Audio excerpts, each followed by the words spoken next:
What's happening, everybody? We welcome you back to another episode of San Diego Prep Insider. Christian Pedersen, joined in studio, as always, by three people. One of them...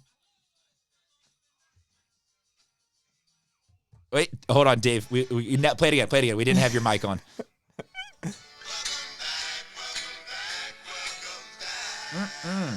If you get that joke, you're one of six people that listens deeply enough to this show. We're back. We're back. For another episode.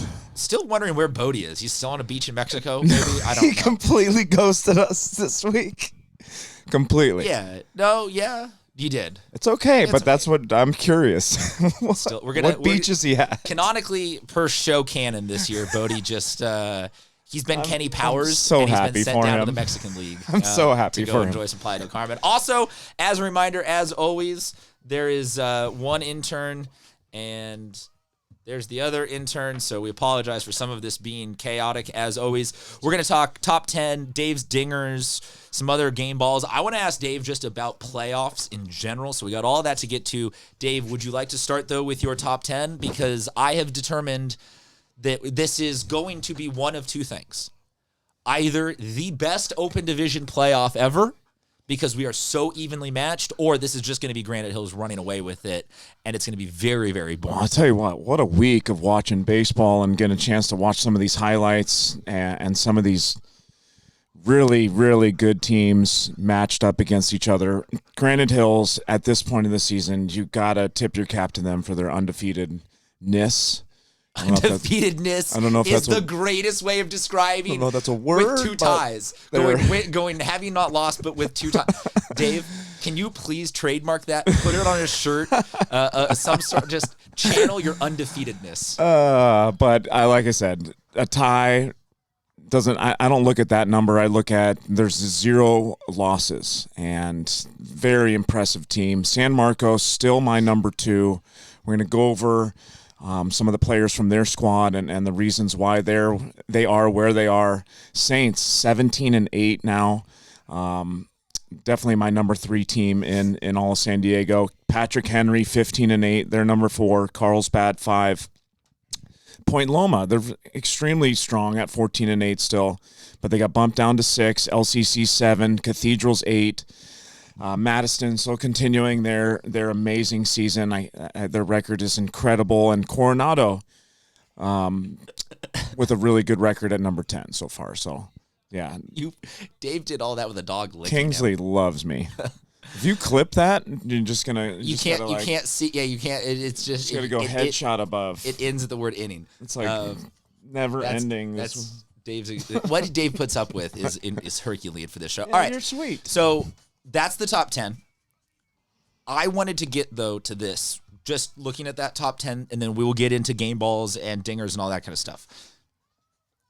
The conversation surrounding the playoffs is an ever-evolving one. No system is perfect. No one set way to do all of the sports, and some of them have started to change in terms of numbers of teams involved in the Open.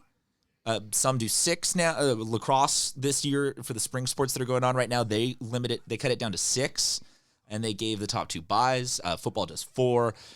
Soccer did a aggregate score situation where they had everybody in the open division play 2 games, one at each team's home, and then the aggregate score winner of that was considered the winner. So I'm just looking at all of this. It makes me want to check in and say, largely, it does seem like the baseball playoffs for at least the recent last 5. I can't remember one where we've been like, oh my gosh, some team was not in open. It was such a district. I generally feel like the 8 teams that are up there. A few, right? But there have been a few, but there's not one case where I'm like, oh my gosh, the system failed that year. So baseball, largely, I would say I'm good with. But I think it's fun to check in, and I would love to know your thoughts, Dave. Would you think that the baseball playoffs could benefit from expanding to do some sort of maybe top 2 get a bye, everyone else plays a best of 3? Or do you see any need for anything like that, or are you happy with where it's at? I really like the format. We've been talking about this, recently with other guys. I think we got to consider how much pitching there is, and I would love to see more games being played in San Diego, but ultimately it comes down to pitching, and when you're just throwing bullpen guys and you're trying to scrape together position players and stuff, it's just not good for arms in general, guys that... So more games are enjoyable, yes, but the quality of those games potentially could dip off by the majority of quarters or teams. semifinals when you've Yes. overrun your dudes. Yeah, I would say that would be good for a handful of teams for sure who can kind of throw guys out there. But but as is, you see actually tweaking it would be a net negative. Correct. And I think that, in general, I do think that now that we have the playoffs at the end of the year, these guys are getting to play more games. And so... You're talking about the state playoffs, yes? Yeah, the state playoffs end of the year. So ultimately... in asking my question, I really hadn't even considered that.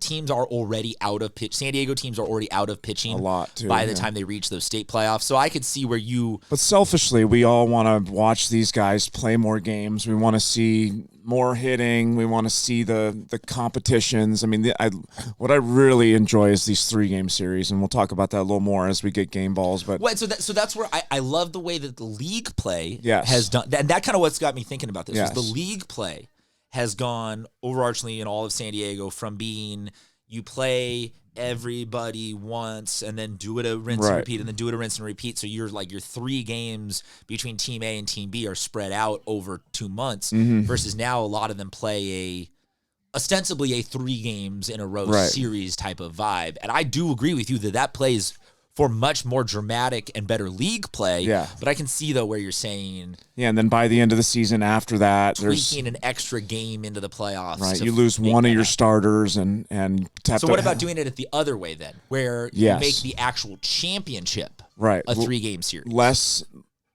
3-game series, but more games in the championship. Yeah, I think to add a few games on at the end of the year would be incredible. You get to play more than one game at San Diego State. Or So let me ask you that would maybe game 1. I don't think you could book every single game of a 3-game series at a nice venue like that. Right. But maybe game 1 of all the series Exactly. are at Exactly. or maybe probably game 2, because that way you'd be given an opportunity for some teams to win. But one. knowing how good the Padres Right. are and how many local colleges would love to participate, I think it would have to be a lot of colleges participating, right? And it'd have to be Petco kind of helping out like they've been doing in the past. So it wouldn't be able to happen at a USD. It would be a UCSD, USD, SDSU kind of combo. It'd be interesting. Yeah, I think that'd be cool. All right, let's talk some actual baseball. You want to Yeah. start with your game balls from the week? Yeah, man, it has been a week, man. I've really been watching a lot of these games, and I'm getting a chance to go out there on Friday and watch some more. One of the most impressive hitters for me is Aiden Sun. He's out of Del Norte. He's hitting .475 with 29 hits, 24 RBIs, 23 runs. I mean, the dude has numbers in every single category. He's got 5 bombs. So I'll just talk about him now instead of rolling through him on Dave's dingers. But I mean, you look at a guy like this and you look at their record in league. They're 9-3 in league this year, and he's mashing. So I put 2 and 2 together, and I'm thinking this might be one of the biggest reasons why Del Norte's hot right now. This guy's bat is playing big in league. Huge shout out to the combo of Grayson Wren and Colton Walker over at San Marcos. These 2 dogs, they got 9 caught runners stealing. This is a combo catching duo that I think, from what the numbers are telling me, they get to trade off games every once in a while. But at 9 runners caught stealing, that's best for almost top in all of San Diego. So this combo is one of the reasons why San Marcos, they're shutting down the running game. And I'll be talking about a few other players here soon. Jaden Harris, freshman, we mentioned him early in the year. He's at San Diego. He's got 9 caught stealing, so I'm going to highlight a couple catchers. You're saying nice little defensive shout-outs this time. Yeah, man. I mean, Let's go. This guy's got a cannon of an arm, and if you watch him throw a football, he can huck that thing about 50-some yards. I mean, Over those mountains over there? if I'm selling you short, bro, maybe I should have said 60, but if I'll shoot for 50, and then if you go 70 someday, then I'll eat my words, right? So yeah, catching in San Diego has been a real highlight, especially this last week. I'm seeing a lot of catchers that are really mature and controlling the game really, really well. Zach Nightingale out of Ramona, he's a center fielder, 2027. Very impressive kid. He's got 24 RBIs in 24 games. This is a squad that's got a lot of sophomores and an impressive squad in that sense right now. They're playing young. I do think for us here at the show, it's going to be a squad that we want to keep our eye on in the next couple of years. They're going to have Derek Taylor, we mentioned him, and Zach Nightingale as their leaders, as senior leaders in the next couple of years. So definitely a guy to watch. Zach Nightingale's got extremely good bat-to-ball skills. He's big and strong. We'll hear about him committing, as do the other hundreds of local baseball players here in San Diego. Silas Telfar out of Escondido Charter. He's a 2027. He's an intriguing athletic catcher also. He's hitting 415, 24 RBIs. Yeah, I saw him hit 2 doubles in a game recently, or you could really see the athleticism on display. He was off to the races quick. So I'm intrigued about some of these catchers that I've been seeing perform so far this year. Silas is one of those guys. Congrats to you on a really strong season. And man, I can't say enough things nice about my guy Grayson Bowles. If you were at the game yesterday, Cathedral versus Saints, that's probably one of the best vibes in San Diego. I mean, there's an absolute It's a premier rivalry across of any sport. Like anytime they play at anything, it's a solid one. But baseball specifically seems to be where they are maybe most evenly matched right now. Incredibly evenly matched, especially yesterday. I mean, Saints has taken both games of the series so far, so they're looking to sweep. But like I said, Grayson Bowles, Texas commit, he was topping at 94 yesterday. Woo! Yeah, 89 to 93. Cheddar. With a 94 top. I mean, and not only topping, but grunting like as he was coming off the mound. I've never heard any actual direct scientific X number, or the louder your grunt, X number of miles an hour harder. But I just know it is true. I know he had some extra on a fuel fastball. yesterday. There's no way that doesn't cause the ball to go at least a half mile an hour faster. Exactly. And he was getting some really big swings and misses on his slider. I mean, that thing is about 80 to 82, but nice change in speed. It really cuts in and out of the zone. There were some hitters that were swinging at balls that ended up 2 or 3 feet off the plate. So that's how you know that pitch really tunnels off the fastball well, and it is sharp and comes off that fastball hard, and he's got a changeup to go with it at 83, 84. I mean, listen, if a major league team wanted to pick Grayson high enough this year, he'd go. I'm not sure if it's in his best interest, if he's got the Texas stuff, but you look in the stands and there are about 20 scouts behind him every game. Are you deeming him the most MLB ready prospect? He's by far the best pitcher in San Diego. But just in terms of, because we've got Angel Leia, we've also talked about it's him ready. And Angel right it's now. Him and yeah, and there's a few other guys that are mixed in because of their athleticism, but and it changes now with the drafts being as significantly shorter, correct, than it used to be, and I remember very clearly have had some shows where we post MLB draft are digging in to be like, okay, this kid from Santana in the 27th round, obviously he's going to pass. Oh, wait, no, he took that deal. Okay, this kid from Ramona or RB or whatever, the 29th, the 31st. And sometimes it's guys that you're just like, I don't know what they're going to do.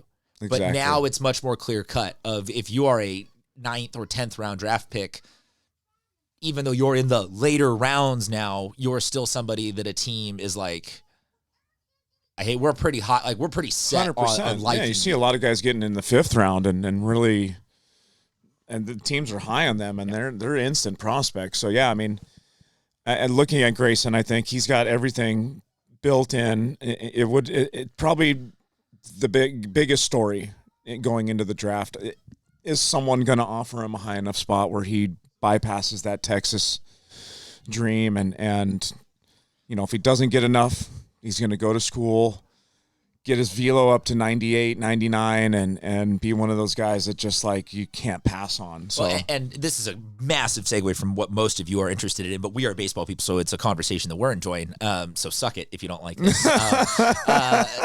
But I also feel that some degree of now colleges, even though a kid has a couple more years on his arm in terms of wear and tear, pro teams will take college guys a little bit more, even though they have a couple years of room or wear and tear on them.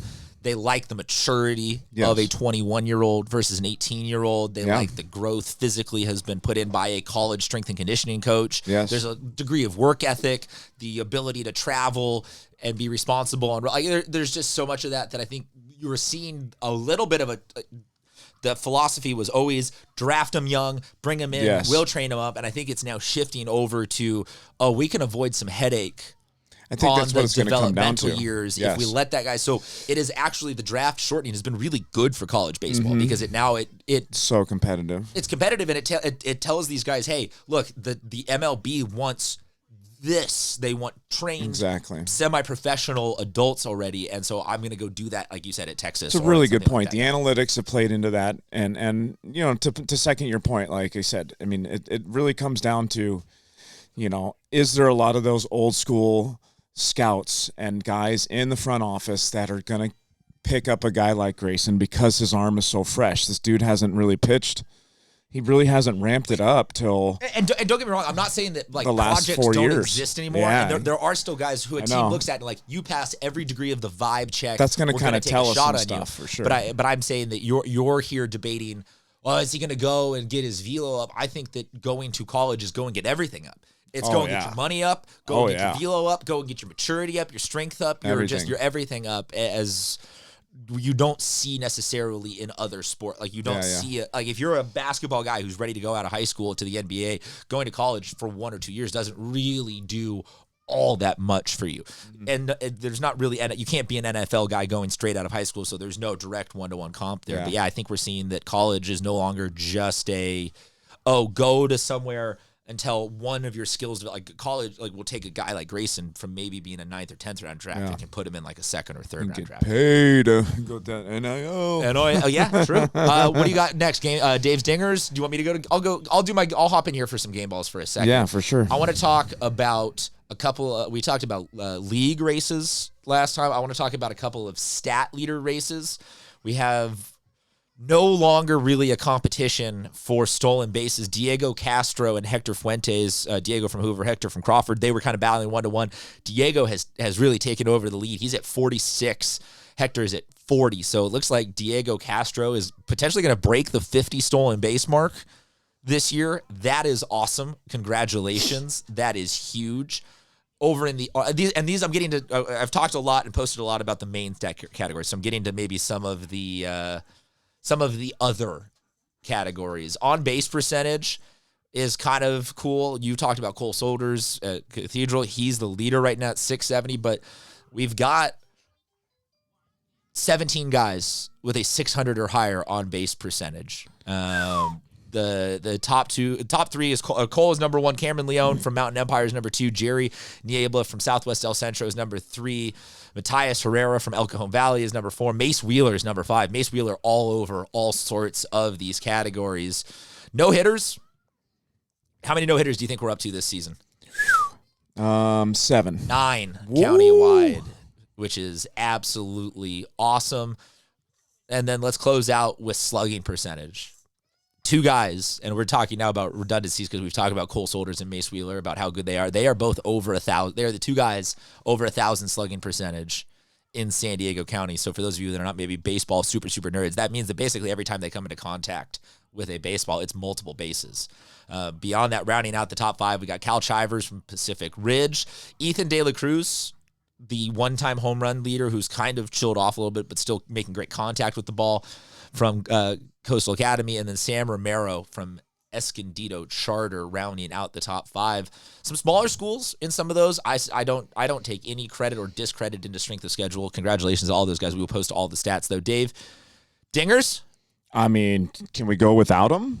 We can't have a show without No, we can't. talking about dingers. Did you watch the clip on social I'm media? really getting good at this. Did you watch you watched the clip of how you were perfectly timed? You left like we said, you left the like exact right amount of breathing room even. Yeah, I mean, I had to breathe, man.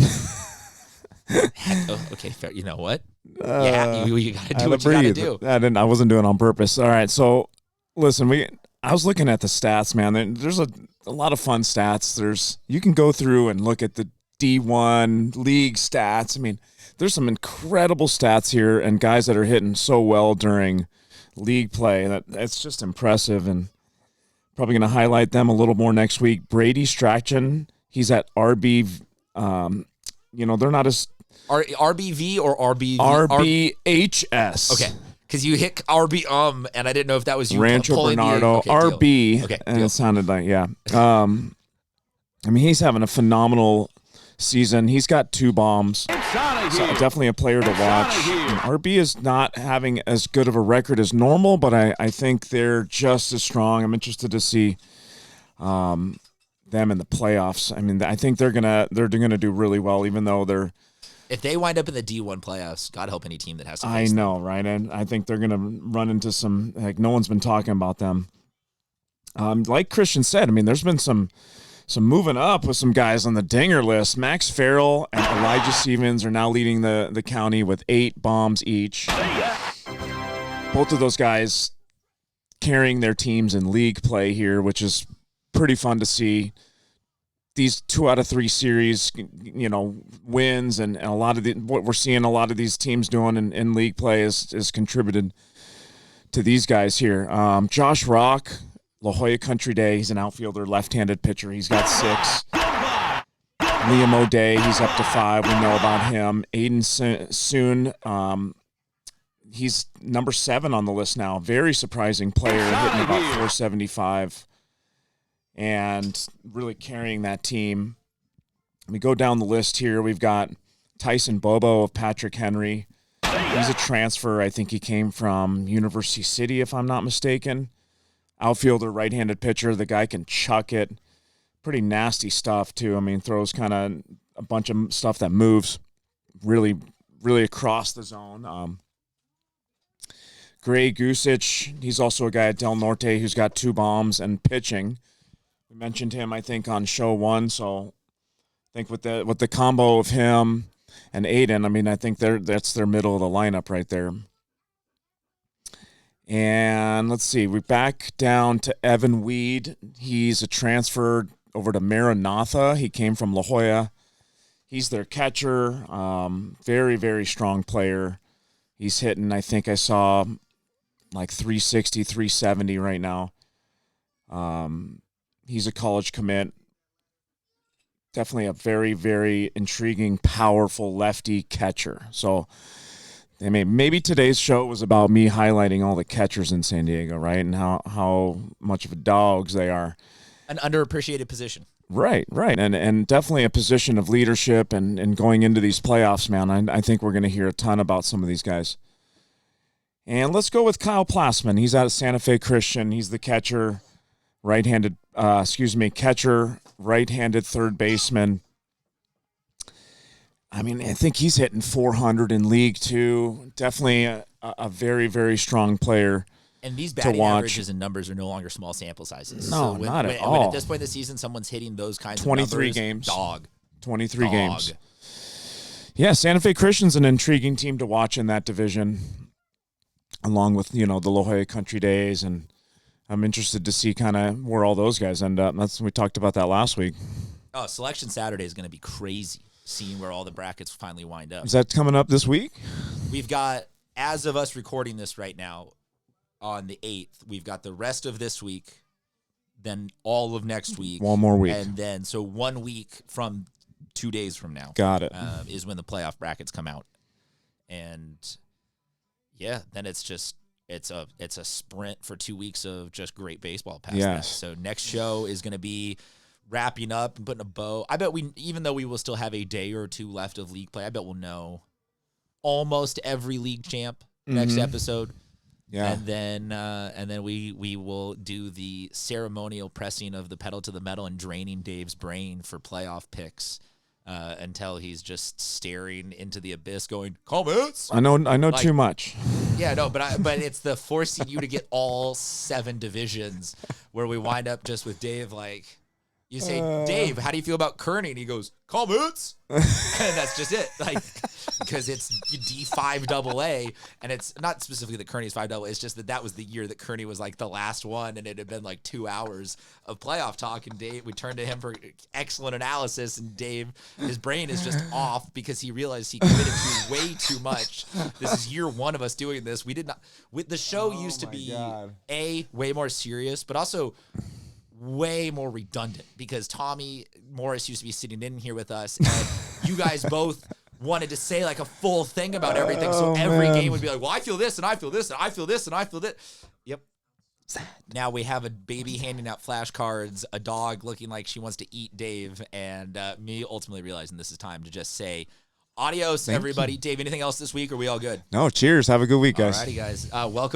Welcome back. Welcome back.